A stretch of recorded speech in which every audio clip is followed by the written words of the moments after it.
Okay, so this week we'll try to do chapter 7. So here we will study the convex, but not properly convex, but not complete affine radial. So in the terms of transversal structure. So again, we work with Sn and then Sl and plus minus n plus 1r, and we again look at RPN. So there's a space of rays will be tilde sigma tilde E, and it's convex but not properly convex and not completely affine. Then you call this not properly convex and not completely affine. And so short NP and CN. Okay. So the closure, of course, will contain some great I 0 minus 1 dimensional gray sphere. And of course, I0 is now bigger than equal to 1. And then these will be foliated by I0 dimensional hemispheres like this. So I'm looking at this space of directions from the ideal vortex. We tilde Sn minus 1. So the space of I0 dimensional hemispheres with boundary forms a projective sphere. So n minus I0 minus 1. So this is the right codimension. So this is complementary in the sense of the projective space. So this parameterizes the space of these hemispheres. Okay, and by also you can put this into the space by intersection with S. Okay, so there is some complementary subspace isomorphic to this. So complementary to this here in this Sn minus 1 B0. So we have this projection. So you remove the infinite sphere and then you go to projection of n minus 1 0, and then so this will go into this space as an open set, and then it projects to K0. So the ones actually on the in this sphere. So this is also foliated by these hemispheres, okay, because of this property. Yeah, and they form some convex set K0 in this space, and this is a properly convex set. Okay, so that's the so this is a properly convex set. So interior. Okay. So this is a parameter of the so space of I0 dimensional hemisphere in this space. Okay, so and then the Si0 infinity is I0. So let's go to Sn now. So I was working in this space, and so the space of directions from V. Now I go to Sn contain, which actually this is a point of now. So there is some space of directions of this form is actually I0 dimensional sphere in Sn. So you can think of this is a union of the rays from in the direction of this space. So the gray segments from VE to minus VE in this direction. And also the space of I plus 1 0 dimensional hemispheres in Sn with boundary Si0 is again the structure of this same projective sphere, identified with this one. Okay, so again, you just made the dimension 1 higher. This space of the boundary is the same. I mean, is 1 dimension higher, and then but we also have Sn is 1 dimension higher. So and then you want to look at hemispheres 1 dimension higher. So then their space of such things are also the same space as this one. Okay, so this. And so each I0 dimensional hemisphere in this space of direction correspond to I plus 1 dimensional hemisphere in Sn with boundary Si0 that contains V. Okay, and then so we get a projection again from Sn minus Sn I0 infinity to Sn minus I0 minus 1. And so now the U is actually the end neighborhood. And then so now we goes to K0. Okay, so the K0 is the same space, but these two are now replaced.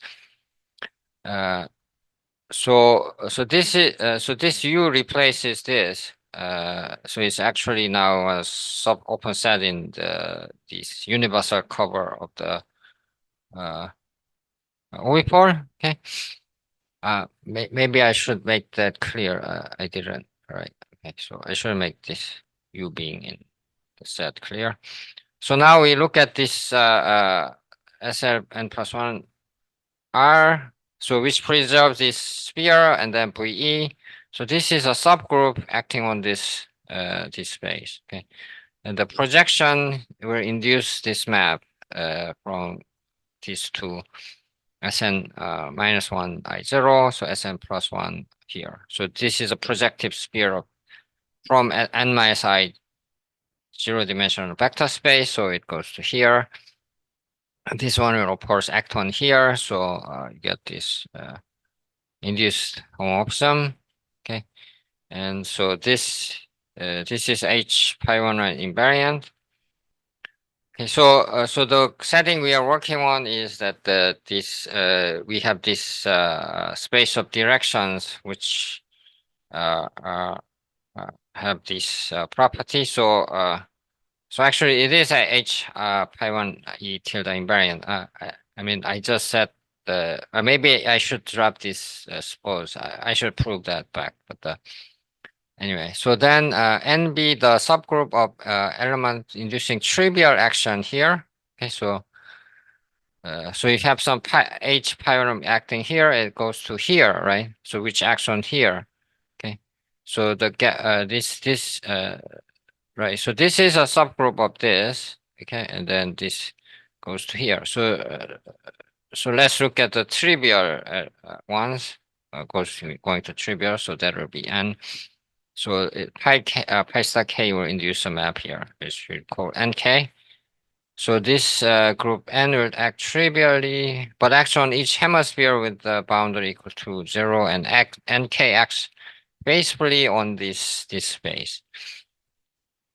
So now K is actually properly convex domain because we took the maximal I0 dimensional hemisphere. So this is actually this I0 dimensional hemisphere times some properly convex set. So therefore K is properly convex. So this is from the section 1.4. So please see that.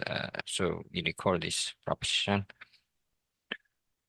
And so those are covered. So so this K0 now admits Hilbert metric, and so called DK, and what K is a space of isometries of K0. I mean the projective isometry. Sorry. And then NK is the subgroup of OT K of the group of projective automorphism. Okay, called and NK is the projective quotient of this group. And so the theorem that 7.1.1 is that so I'm just summarizing what I said, that this is foliated by complete affine space dimension I0. So I mean the open hemisphere, and K is a properly convex domain whose interior is a space of complete affine space of dimensions I0.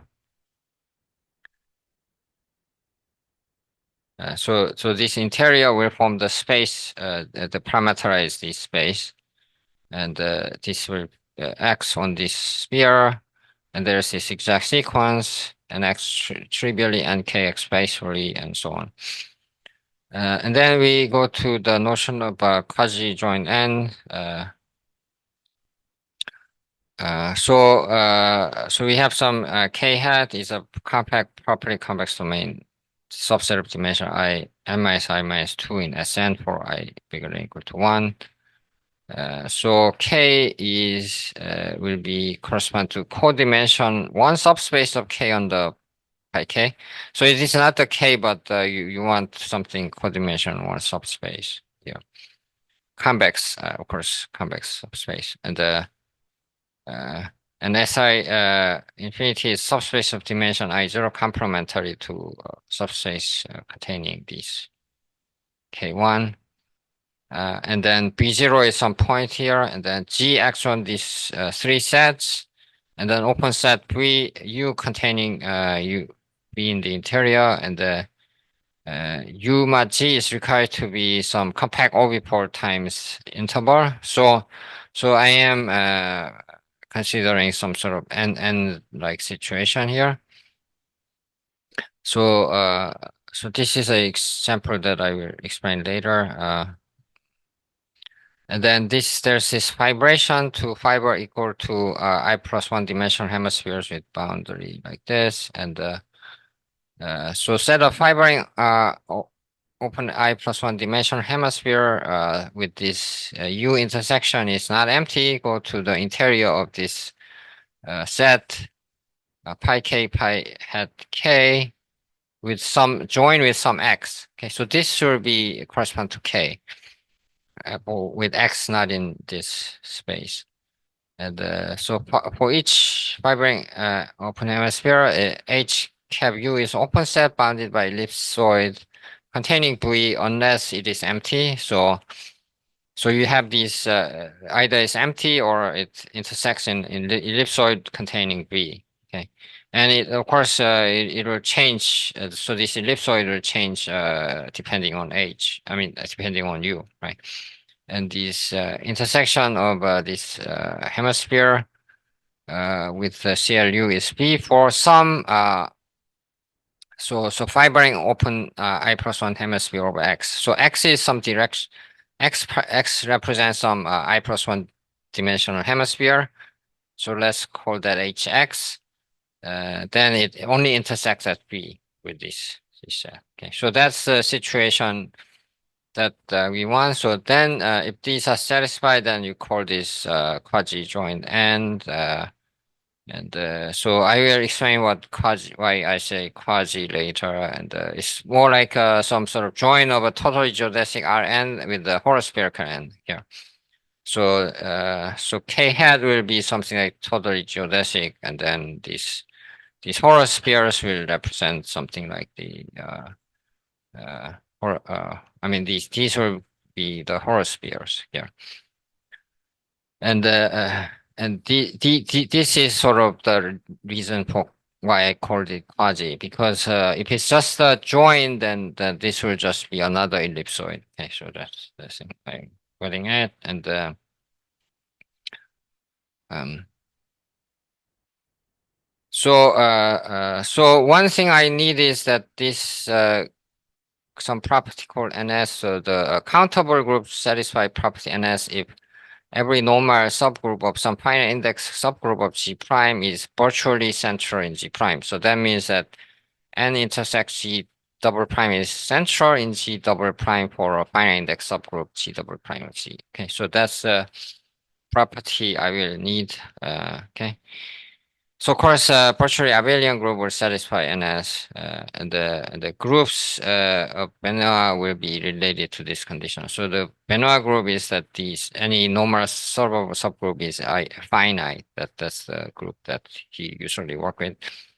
Uh, okay, and then the theorem 7.14 is that the O being the strongly irreducible and E tilde be NPNCRN with NO before sigma tilde. Then the universal cover is foliated by A0-dimensional totally geodesic hemispheres, and the leaf space is identified interior of compact convex set, and the N fundamental group satisfy this property NS, or dimension is low, like 0, 1. And then the fundamental group satisfy the transverse weak uniform middle eigenvalue condition. I mean, transfer weak middle eigenvalue condition respect to this vertex, then it is quasi-joint. So that's my main theorem here. So under these conditions, I think it's natural condition, then you can show it's quasi-joint. Okay, so some remarks are that okay, so Cooper, Leitner, so they initially classify some N fundamental groups which are abelian, and But I guess the Ballas and Cooper Leitner really did these kind of things. But of course, they have to assume that the group is amenable. So, which means, so in that case, it has to be abelian, virtually abelian. So in that case, this is a bit easier to prove, and so they also have this classification here. So the uh, so we can show that their ends are also quasi-joined, or spherical or totally geodesic. Yeah. Uh, so the corollary 7.1.5 is that the some so this concerns when you take a dual, then the dual orbifold will have an n corresponding to this n, and then this will be also quasi-joined if this original one was a quasi-join. But you have to sort of choose the some PN vertex for that fold. So this is a little bit long chapter, and so the outline is that basically that in 7.2 section 7.2 we just explain some sort of this transverse weak middle eigenvalue condition and so on, and then 7.4 we will introduce some example, and then we will give you some hypothesis which is a sort of a middle step to get our results. And so we will introduce hypothesis 7.4.4 where we will work, and then in 7.3.3 we will introduce the second hypothesis. Then then the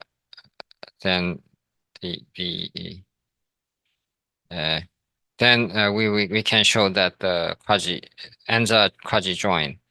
And then then we show that when nk is discrete, then actually these hypotheses are satisfied. And when nk is not discrete, then we have to do something more, like have to do some foliation by complete affine spaces, and some sort of completion using the Molino theory, and then these groups are solvable, and then we use NS to really get the this. So without NS, this is false. So without NS, we show some counter examples here. Okay, so the first yeah, so the plan to prove theorem 7.4.1.4 is that we assume this hypothesis 7.3.4, and then we show that this gamma in X and as some R plus times orthogonal group on this some nilpotent Lie group of abelian unipotent abelian group of dimension Ri0. I mean this is isomorphic to this. It's not this. Sorry, but and then show K is a cone, and mu 0 is 0. Some sort of constants, and then we prove hypothesis 7.315. And then here we do for the discrete case, and then we do for indiscrete case, non-discrete case. Okay, so let's explain the transverse weak eigenvalue condition. So again, the main eigenvalue is the length is just given by the infimum of the translation length in this, I mean, in the Hilbert metric, of course. And we infinity I0 to be the subspace corresponding to this sphere. And so by invariance of R0, if this and this is not empty, not intersect in non-zero vector, then this will always contain C eigenvector. So which means it's eigenvector up to complexification, right?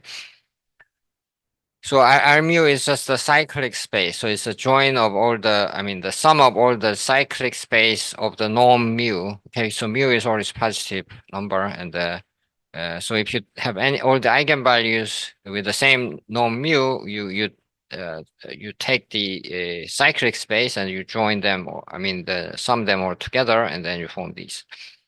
Okay, so that's very easy because this is an invariant space. So invariant space intersect with the invariant space, cyclic space always contains some cyclic space. So cyclic space always contains eigenvector.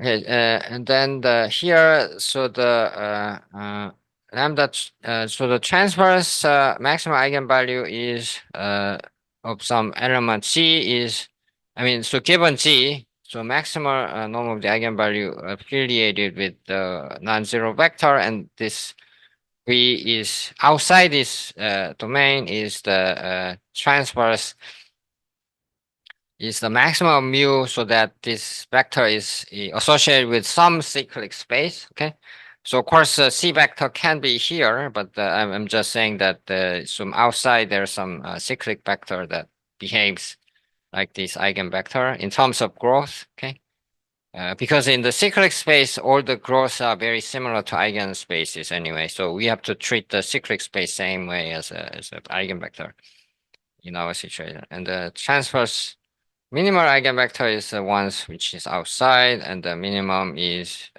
these are mu g. So this should be actually right. This is a typo. So g should be bigger here, right? Sorry. So it's not in the subscript. So something associated with the outside this invariant space. Okay.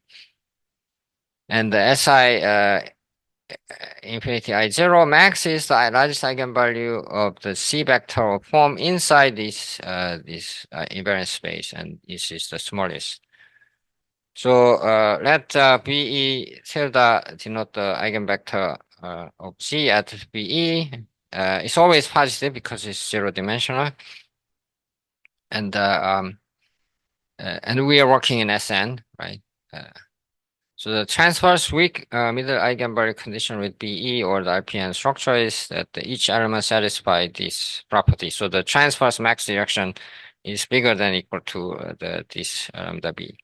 Okay, so of course the uniform middle eigenvalue condition will sort of give you some lower bound in terms of these, but here we are just doing this because. So this is sort of a limit of some uniform middle eigenvalue condition. So we will justify our approach here. And so the proposition 7.3, 2.3 is that so if it satisfies the transverse weak middle eigenvalue condition, then actually there's this relation. So the maximum transverse direction is bigger than or equal to this SI max, and then this SI0 mean, and so on. Okay, so the largest eigenvalue is this, lowest is this. Okay, so you have to sorry, I forgot G here, sorry. So you can just assume that G is infinite order because otherwise this is all one. So then suppose this happens, then basically so the thing is that we are in a properly convex an orbifold. Okay, so if this happens, then you look at those directions, and somehow this will be the largest eigen direction in the sphere, and then you kind of intersect with so if you have any open set, then this will make these things become bigger and bigger, and then the properly convexness will be destroyed by this kind of argument with intersecting. Okay, so something that's smaller eigenvalue, and this is lying on this I side 0 infinity. So but if you have a transverse direction, then this will not happen. Okay, so transverse direction is the biggest one then. Okay, so that's the basic argument here, and okay, so